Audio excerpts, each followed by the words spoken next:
Live from downtown Detroit, home of WDIV and Click on Detroit, Local 4 News at 11 starts now. We begin with severe weather moving through Metro Detroit with more than 76,000 DTE customers without power. Tonight's weather included a tornado warning in Monroe County. Yeah, fortunately, no reports of major damage. Let's send it over to Andrew. Are we in the clear now, Andrew? Many of us are, it looks like, Kimberly and Jason, but we still have some scattered shower and thunderstorm activity.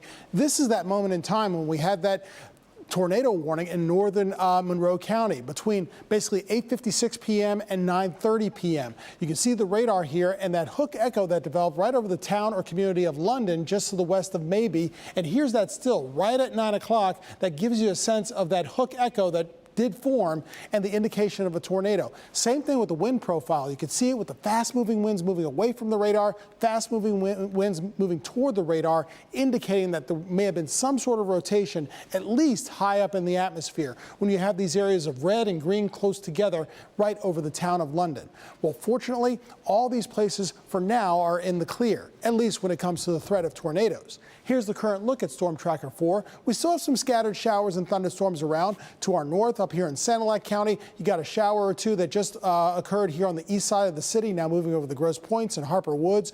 You have some shower and thunderstorm activity also south of I-94. So we still have this scattered wet weather that will move through the area, and it will still remain stormy at times. Temperatures have gone from 80s earlier today to 60s out there, so still relatively mild. But after midnight tonight, it gets a lot calmer. We'll talk about how much cooler it gets by morning and what's ahead for tomorrow and the rest of this week coming up. All right, Andrew. Our other top story tonight, residents packed tonight's city council meeting in Flat Rock, desperate to get answers about the gas spill that's forced hundreds from their homes. Victor Williams was at tonight's meeting, and Victor, most residents left the meeting pretty disappointed. Yes, that is correct. With the news of these recommended evacuations, many of them came right here tonight looking for answers, and unfortunately, they did not get them. I don't know what level my house is. I don't even know if my house is going to blow up tomorrow. After the flammable and cancer-causing chemical benzene was found in the sewer system, many Flat Rock residents are voicing their opinions about now having to be displaced as a result. I'll be the elephant in the room and say it sounds comparable to Flint. So I love downriver, and I'm sick of it being polluted by major corporations and our lives. Ford is basically taking the blame for the issue, saying it was caused by a fuel leak at the Flat Rock production plant and that they would be accommodating. But residents feel as if it's a promise that's already being broken. When I went to ask for the gift cards or whatever, I was told there isn't any. At Tuesday night city council meeting, residents were looking for answers from Ford and other agencies. However, that did not happen. It was disappointing, to be honest, and I feel like we're just really leaving more confused. One Flat Rock city councilman insists Ford should be doing more financially to find a solution to the problem that they created. They threw pennies at it. Yeah, they threw pennies at it. And as you could tell, a lot of the residents, they still have questions that are unanswered, but we're told that tomorrow they're going to be having another meeting, and this time hopefully there'll be people there from Ford, the EPA, and several other agencies as well. In Flat Rock, Victor Williams, Local 4. Victor, any idea how long these families are going to have to stay in motels and be evacuated from their homes? Not right now. All of that is still up in the air, but they're hoping that tomorrow there can be a little bit of light shed on those potential answers. Yeah, and we'll be following it. Victor, thanks. A family-owned restaurant downriver is targeted by a thief in the middle of the night who smashed his way inside with a rock. Priya is in Southgate, where they're hoping this video will help catch him. The thief was in and out within a minute. He came right here to the cash register. You can still see the fingerprint dust police used. This thief taking off with $500. It cost us probably 2 days of work to replace everything he took. The Sulai family has owned Southgate Grill for 6 years, and for the first time, the family business was robbed. I mean, we barely made it through this pandemic. And I don't know, we've just always felt safe here, just knowing that someone can do that. And then it's scary too, because like, you don't know if he's gonna come back. Around 2 Tuesday morning, a man walked up and smashed through the front door. He didn't wait for the glass to fall before making his way to the cash register. He tried to take it with him, and then he couldn't because he figured out it was plugged in.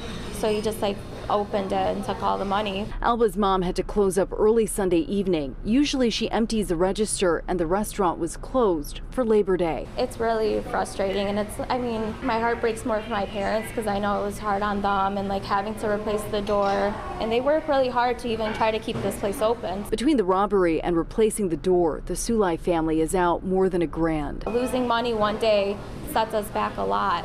My parents have been owning restaurants like for 15 years.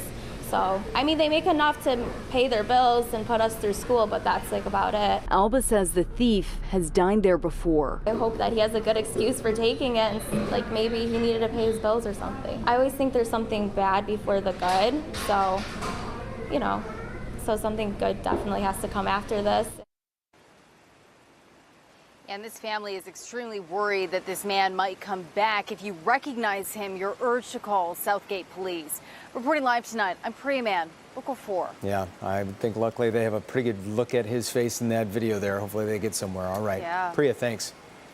Livonia police are looking for a woman accused of slashing another driver's tires. This happened Saturday at a convenience store. Police say it happened after a parking dispute.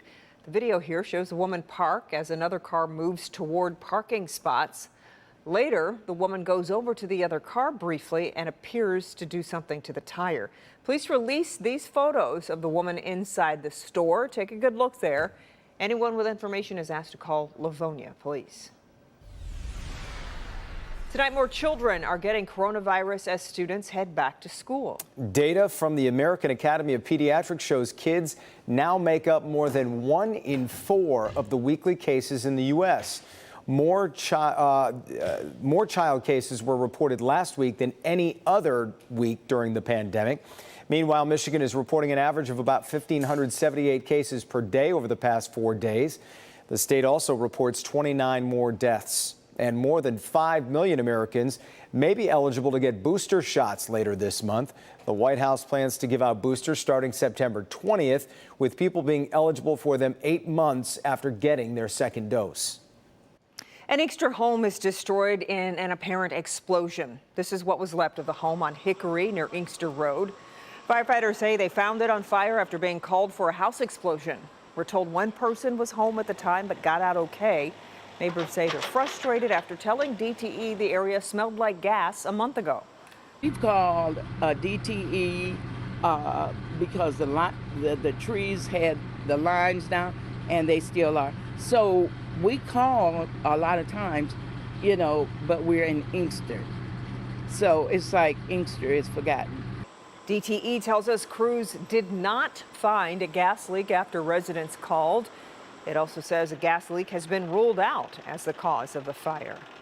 An elementary school in Milford is hit by teenage vandals. The pictures are tough to make out here, but police are looking for these 3 suspects. They believe them to be between the ages of 14 and 16. They caused about $30,000 to $40,000 in damages at Johnson Elementary around 12:30 in the morning. This was back on August 29th. Anyone with information should call Milford Police. The state's unemployment insurance agency is making appointments more accessible. The UIA is adding the option of virtual appointments.